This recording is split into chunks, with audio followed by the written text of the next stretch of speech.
Welcome back to my kitchen. And today we are going to be making what, you ask? I will tell you. We will be making broccoli and ham and cheese soup. Yes. And this is the soup, by the way, that I made for one of our soup and sandwich fellowships a while back that you guys all really liked and that I promised you the recipe for and then never delivered. Well, not because I don't love you and not because I don't like sharing my recipes, but because I can't remember until I see you and then I forget and then I can't remember. It's this whole vicious cycle, like a treadmill. It's the only treadmill in my life, by the way. So, but here it is, especially for you, Arlene. I'm going to make sure that somehow you see this if you don't see it on our church's page. Here's my broccoli cheddar ham soup.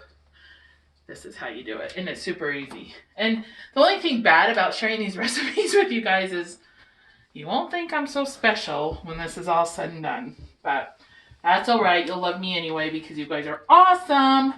Okay, so here we go. We're going to start by turning on our wee little burner to low. Well, between medium and low. I just didn't like the way the low looked. It looked too low. We're going to put a nice big, I think this is my 8-quart Dutch oven. So it's a big boy. He's a big boy. To that, we're going to add 4 tablespoons of butter. Everything's better with butter, Miss Chandra. I know, kids. I know. Okay, and then we're also going to add, this is a big boy too. This is the 32-ounce bag of Winco broccoli cuts. See, you guys probably even thought I used fresh broccoli. No, because what have we learned with watching my videos? That girl's lazy. That's right. I'm looking for a spoon. I've been really busy cooking today, guys.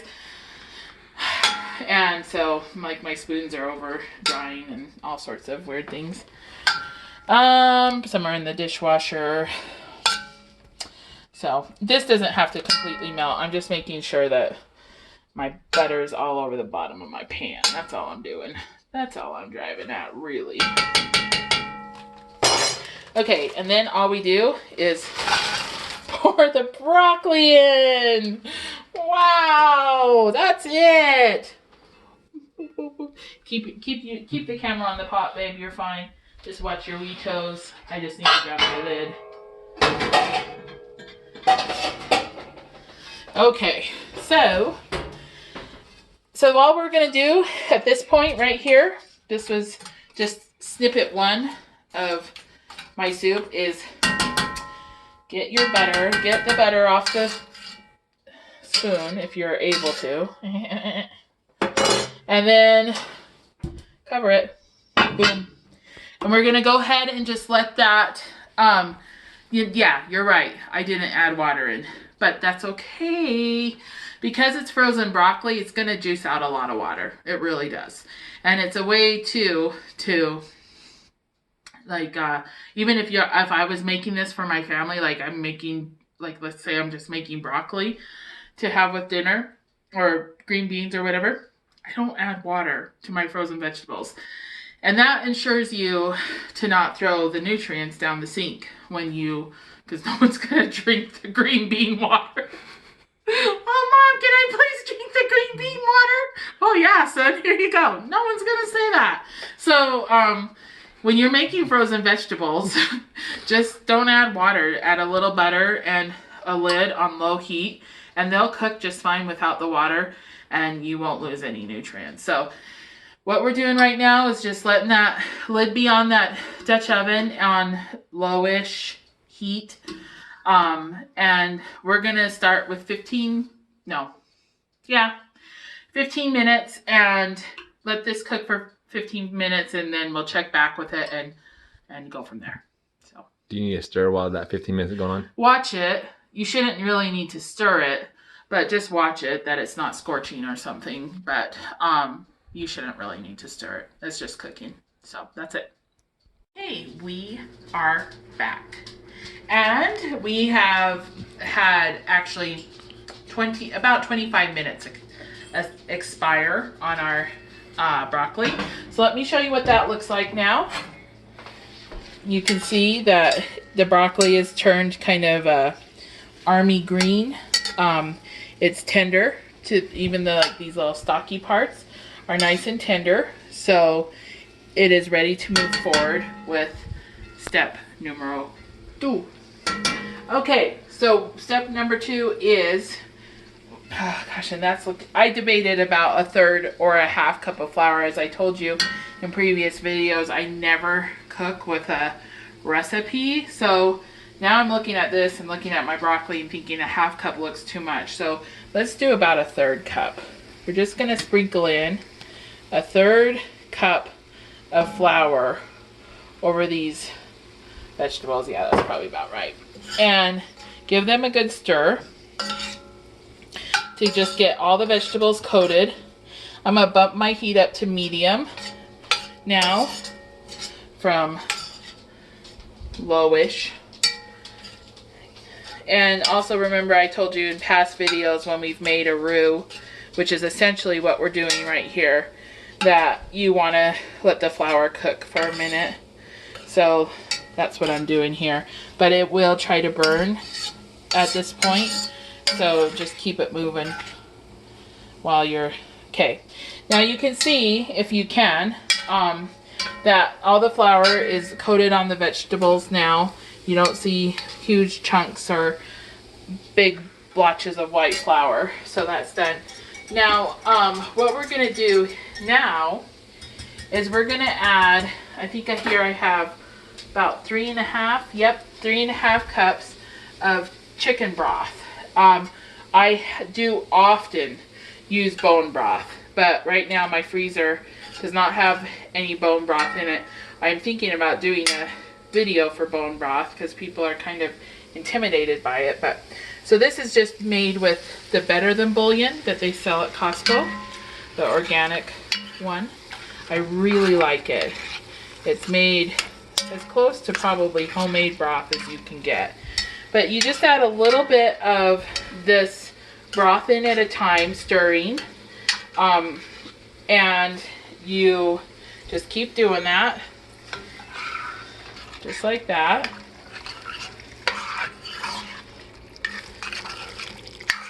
The reason you don't want to add it all at once is it's hard to manage. The vegetables try to clump together, and this just gets it a little bit more evenly distributed. But as you can see, I just keep, once that gets incorporated, I just keep adding a little bit more broth until eventually we'll have it all in there.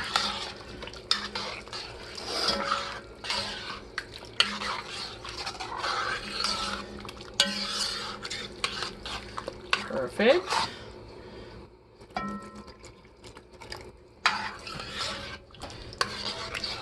And you may be thinking to yourself, man, that looks kind of thin. Well, as it cooks, it is going to thicken. It cooks, as it cooks, it thickens. Okay, so let's get the rest of that in there.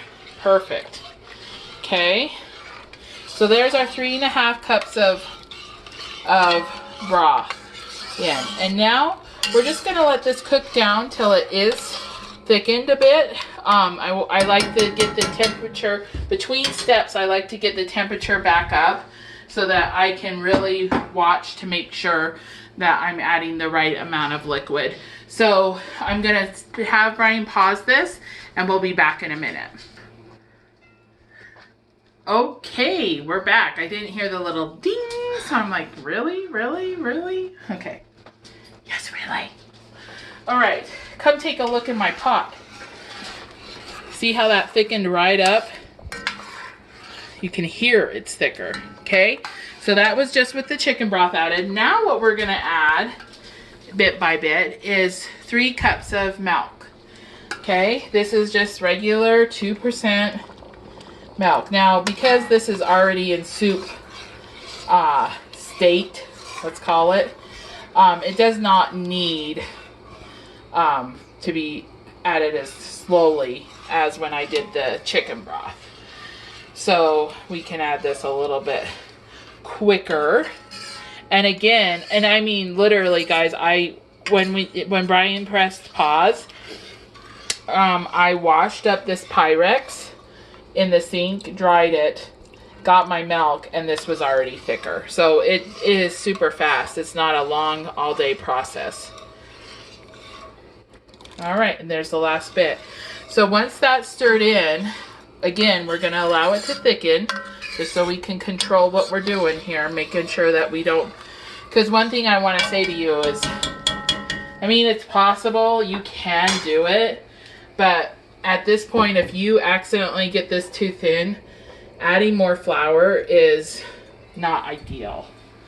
I mean, you technically could do it, but to make it taste the best, you'd have to make another roux using butter and flour and then adding that in, and no one wants to do that. I mean, at that point, you're just like, Chandra, why don't I just open a can of Campbell's?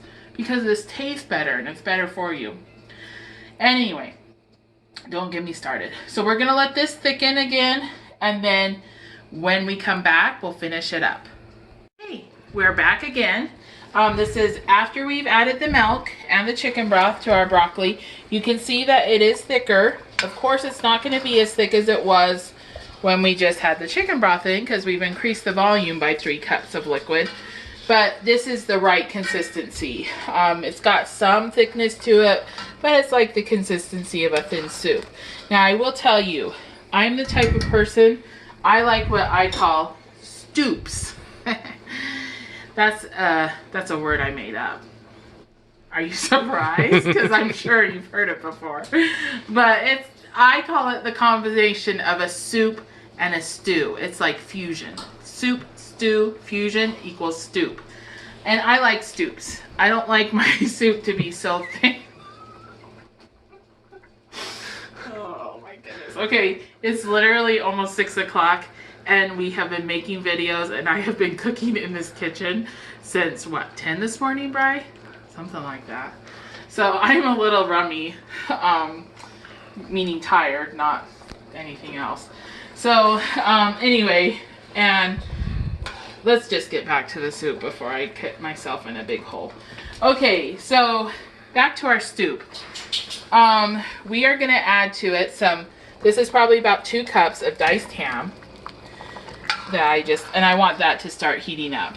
So again, along with the idea of a stoup has a lot of meat and chunks in it. It's not some wimpy little thing. So, and that's why I like them.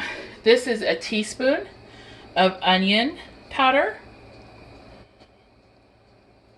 And this is a teaspoon of garlic powder. Now, honestly, normally I make my soups or stoups, as the case may be, with fresh onion and fresh garlic, but I'm tired. I'm super tired. So we're doing powder tonight, but you can use fresh onion, fresh garlic, in which case you would put them in when you do the broccoli. Okay.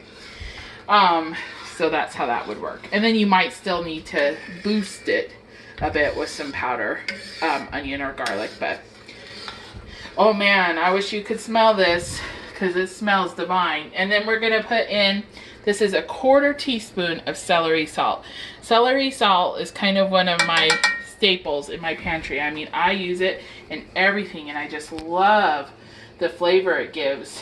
Even if you don't like celery, I mean, it smells like celery. It truly does taste like celery, but you don't overly taste it in recipes.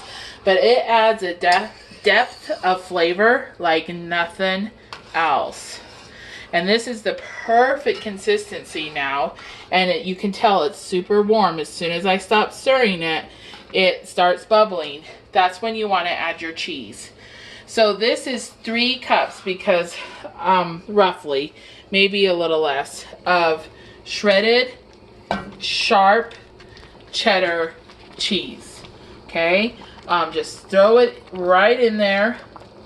I shredded it off brick myself, but you can use the pre-shredded stuff that you buy in the store. That's fine, it doesn't matter. But this is real cheese, it's not Velveeta or anything. And so this is gonna meld right in. You can already see it's melting right in. If you've ever tried to make a sauce, you know, if you buy Velveeta, it says it melts better than cheddar. Well, the reason why is because you can just melt it in a pan. You can't just do that with cheddar cheese. If you tried to do that with cheddar cheese, you've ended up with this oil on one side of this pan and this weird cheese glob on the other. But the minute you make a roux first, just like we did for our Alfredo sauce in one of my last videos, that flour and butter together emulsifies or distributes the fat in any way you can melt regular cheddar cheese into this, okay? So why don't you take a look at this soup now, because it's done assuming that the flavor is spot on. Again, we're gonna have to taste this, and I encourage you to taste your food. One thing too I need to put in here is black pepper. I haven't done that yet. Because I want you guys to make this to your family's taste, not my family's taste. So I'm gonna taste this. Remember my tasting spoon? How many times have I talked to you about the right way to taste? This is it. Oh my goodness, that's so good. I cannot wait to finally sit down and eat a bowl of this for dinner tonight. Oh my. And we'll eat outside because it's starting to cool down, and then Brian won't feel like I've made soup on a hot day. But if you've listened to any of his sermons, I'd be shocked if he hasn't used that as an illustration. So the one thing that this does need, and the only thing that this does need, is, to me, it's perfectly salty. Not overly so. I'd rather someone have to add a little salt than have it be too much for them. But it does need a little grind of pepper. And I have a wonderful pepper mill that I just grind some fresh pepper in. Put that back in my windowsill there. And give this a nice little stir.